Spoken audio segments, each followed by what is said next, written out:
ndagira ngo ntangire nsuza aho dukurikiye hirya no hino ku isi uhaye ikaze mu muryango mugari. Mbere yuko tuganira ku ngingo nyamukuru turi buganire uyu munsi, ngira ngo hirya no hino ku isi nta muntu utazi ibiri kubera mu burasirazuba bw'igihugu cya Kongo. Si ibya vuba aha, ni ibya kera, bifite amateka maremare, ariko by'umwihariko mu minsi 2 cyangwa 3 ishize, ubwo umutwe w'inyeshyamba zitwaje intwaro M23 zafataga Goma, nk'umujyi ufite icyuvuze byinshi ku bukungu bw'igihugu cya Kongo. Benshi nibazujaje gutunga urutoki His Excellency Paul Kagame n'u Rwanda ayoboye, bavuga ko ariwe ufasha umutwe witwaje intwaro za M23, ari nawe wafashe Goma. Benshi bati His Excellency n'igihugu cye u Rwanda bashoye intambara kuri Kongo. Uyu munsi rero ngo tugaruke ku ijambo n'ubutumwa His Excellency Paul Kagame yahaye bagenzi bari bitabiriye inama y'umuryango wa EAC, umuryango wa East Africa, ibihugu bigize East Africa.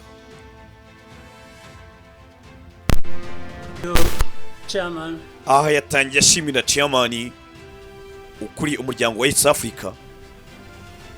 I want to associate myself with what has been said. Nje mwanyerejya ngo ngaruka ku byavuzwe What our sister President Samia Suluhu has just by'umwihariko mushiki wacu Perezida Samia Suluhu byagarutseho mentioned. But before that, let me gusa mbere yabyo couple of questions maybe. ndagira ngo ngire ibibazo ngaragaza ngaha. I don't know. Ahari byadosa kuduhereza umurongo ngenderwaho, niba bishoboka simbizi. Icyambere, is there anybody among us who did not see this coming? ese muri twebwe hari utarabonye ibintu byose bitangira? I for one, I saw it coming. Nkindi umwe mu babonye ibintu byose biza bitangira kugera aho tugeze kano kanya, byose ndabirebaga It coming because bino nabonye bitangira kubera ko I did not see who was taking charge, sinigeze mbona wafata who was listening, umwanzuro avuga ati, who was trying sinigeze mbona uwabashije kumva cyangwa se wabashije kugerageza provide any kind of guidance as to what we should be doing, gutanga umurongo ngenderwaho w'icyo twakabaye dukora kugira ngo tuve ku kintu kimwe atujye ku kindi.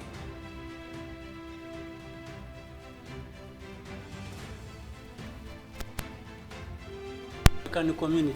Twebwe nka East African Community, What did we want from the beginning? ese icyo twashaka kuva mu ntangiriro, What did we do about that? icyo twagikoze wiki, What are we doing now? kano kanya turimo turakora iki, What do we want to do for? ese niki gikenewe kugira ngo tugere ku cyo dushaka kugeraho. Exactly like President Samia has mentioned.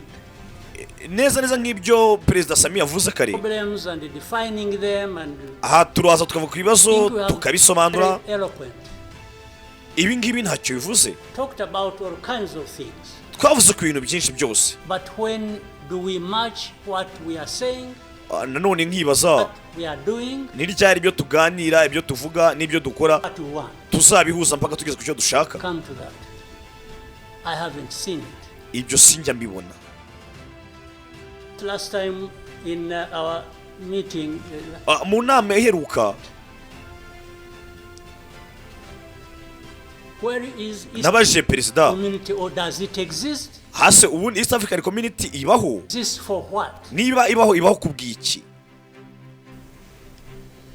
By the way, even now the person or the country we are talking about, hagataho n'umuntu cyangwa igihugu turimo turaganiraho kano kanya ntabwo yaje muri inama yacu.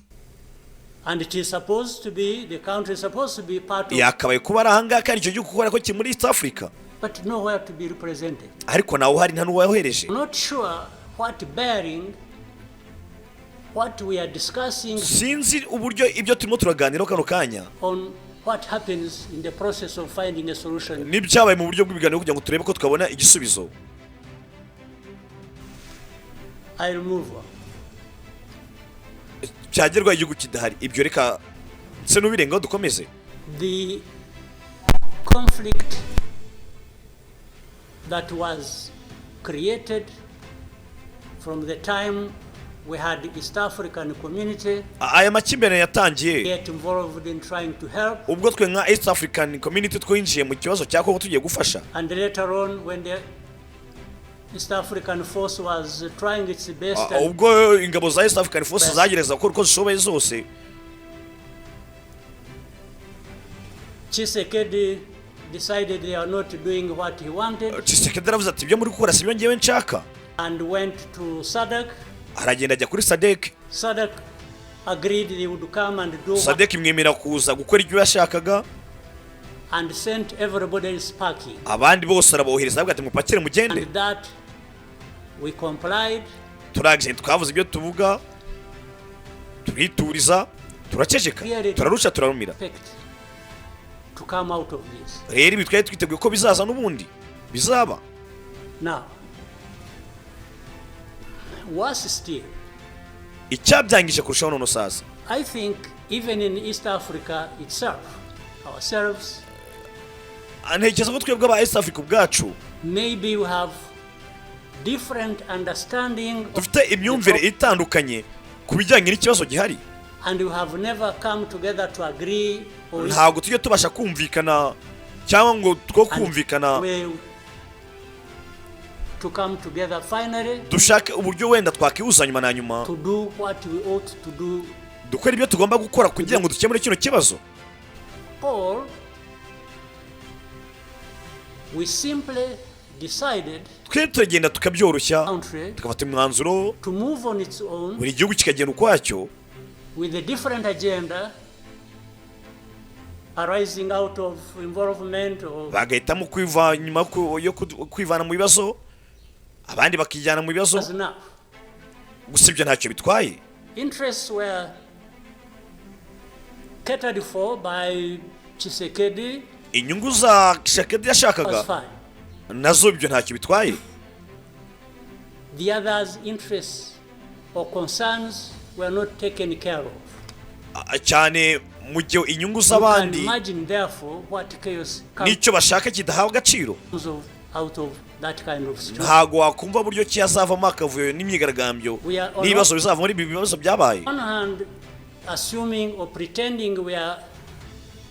Muri situation nk'iyi ngiyi twigira nk'aho tutari kumva ibintu nk'aho nta cyabaye, aho kugira ngo duhurize hamwe dushake igisubizo, while at the same time each country is pulling in its own direction. ahubwo buri gihugu cyose gikura cyishira.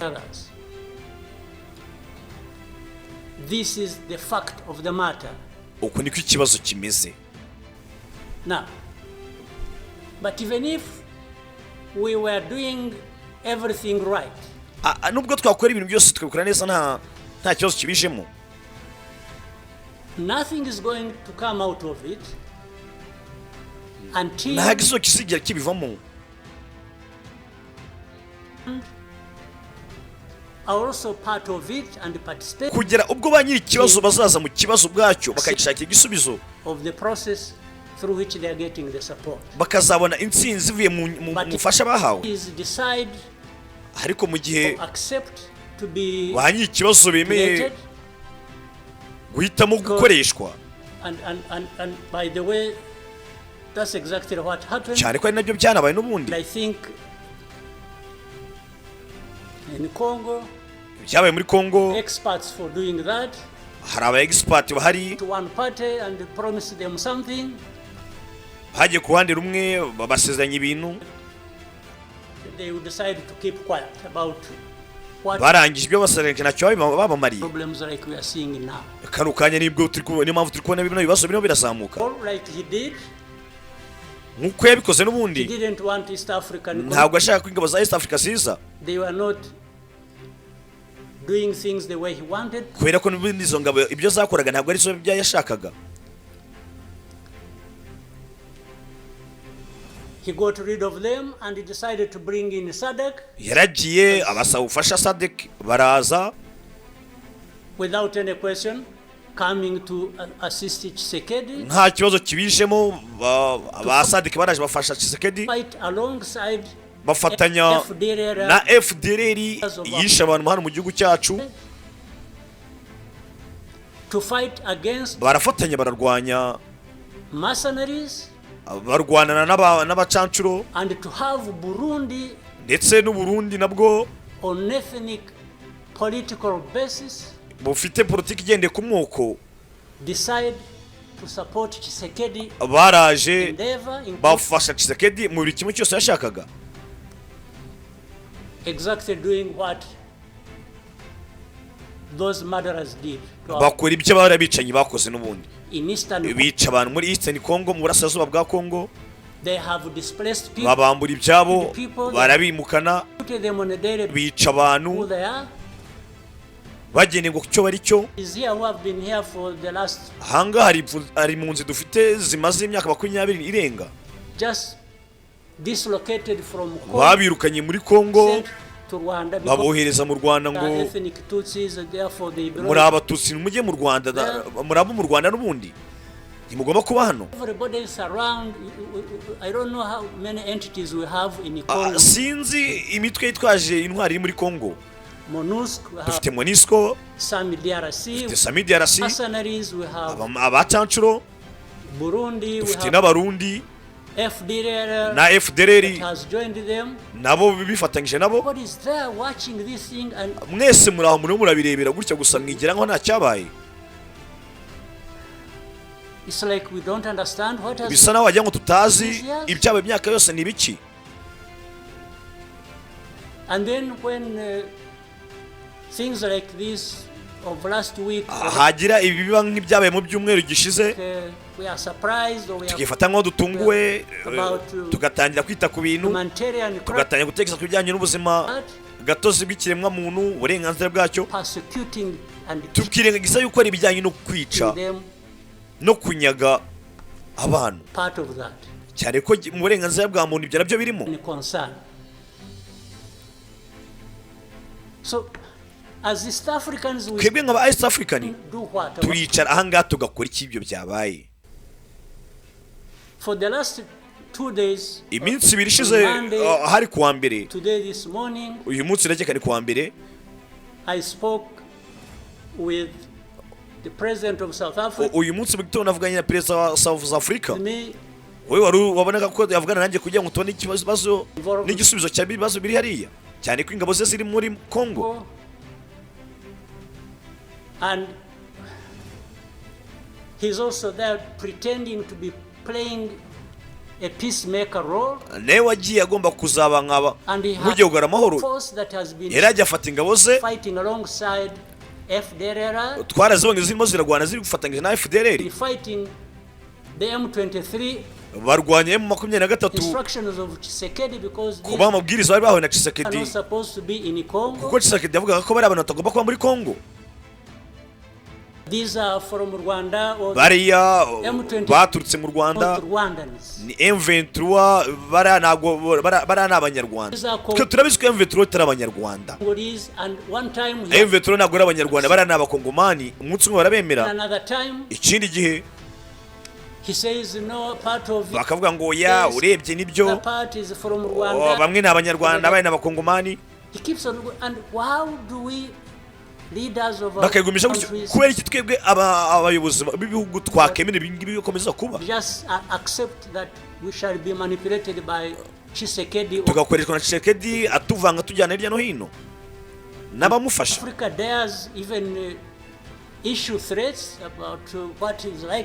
South Africa nayo rwose yaragiye bitewe n'amasezerano bagize y'inama bagize, abakuru uko bashoboye ibyo twaribonye.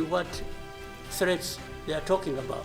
Hari wasanga ibyo bari barumvikanye mu nama bari bagiranye, mu cyano bari bagiranye. That exactly for which they have been issuing threats, they should have done it. Hari ibyo bakoze the mess in Eastern Congo. Nibyo barumvikanye ko mu nama bazaza bakakugira ngo bakemure ibibazo byo muri Congo. Bizasaba ko abarwanya abo bandi nabo bashaka gukemura ikibazo gihari, barwanira uburenganzira bwabo. You have the whole international community just confused. Ahanga imiryango mpuzamahanga yose yarumiwe, byaracanze. They talked about bavuga ku Rwanda, process. bakavuga ibijyanye n'ibiganiro bya Nairobi. Maybe you will help me understand. Mbabwije ukuri hangwe na muraza kumfasha kumva ibintu neza. The processes became an end in themselves. Ibiganiro tugiye birangira mu biganiro bwabyo. Processes Ndetse abari bayoboye ibyo biganiro became more important. Babaye ingenzi cyane kurusha ibisubizo byavuye mu biganiro. The Nairobi process became a whole process. Ibiganiro bya Nairobi ko byarangiye. The process, it's like ibiganiro bya Rwanda bisa naho ntacyo byatanze. Definitely. Ibijyanye na Perezida Renzo bisa naho byamunaniye. Ukuri guhari. Ibi ntacyo byatufasha kugira ngo dukemure ikibazo gihari turi guhura nacyo kano kanya. That in the end, just because they can't. Ariko mu nyuma kubera yuko gukemura ibibazo byanze tunyuze mu biganiro. Ni nayo mpamvu dufite ibintu bibazo dufite kano kanya. And if anybody and above all if ndetse na nyirabyo nawe Tshisekedi sinzi sinyanumva uburyo Tshisekedi that he will resolve atekereza ko the problems to do with rights of people, azakemura ibibazo bijyanye n'uburenganzira bw'abaturage binyuze mu gisirikari, kubica, kubarasa, like especially Burundi, akazana abantu mu gisirikari batabashe kuba bakijyamo abahatirije. By'umwihariko ibyawe mu Burundi murabizi. Wenda sinzi niba ibyo bakoze aricyo byafashe mu minsi mike twabonye mu byori bikeya. So I want us to chairman, namwe ba nyiricyubahiro muri hano, whatever we are saying, ndagira ngo ibyo tuvuga byose nibyo dushaka kuba twakora capture the context rightly, tubishyire mu gika cya nyacyo tucyumvikaneho. Based on that, nitugendera kuri ibyo maybe we can get somewhere. Ahari tuzageraho tuva tugenda ahandi, tuzagira icyo tugeraho. Bitihise dukomeza kugenda tuvuga turyaryana, umwe akuru urashaka kwishyira mu nyungu ze, icyo gihe inyungu rusange twebwe nk'aba East Africa, then I don't see how we are going to contribute. Ntabwo zaba zigihari. Sinzi uburyo rero tuzaza guhuza kugira ngo turebe ko twabona igisubizo kirambye. Nubwo dufite umuryango wa East African Community bawirukanye muri Congo, abandi nabo baragenda ntibagira icyo bavuga, baricecekera, baravuga ngo ni ibisanzwe, ntacyo bitwaye, buri wese afite uburyo ayoboye igihugu cye. Nge simbyumva. Niyo mpamvu turi ahangaha turi mu bibazo nk'ibi ngibi. So let me maybe for now stop here. Ahari wenda reka ncumbikira ahangaha numve izindi nama bagenzi banjye bangira. Gusa ikisikiri cyo gukinisha. Iki ni ikibazo gikomeye cyane kubera ko gitwara ubuzima bwa muntu.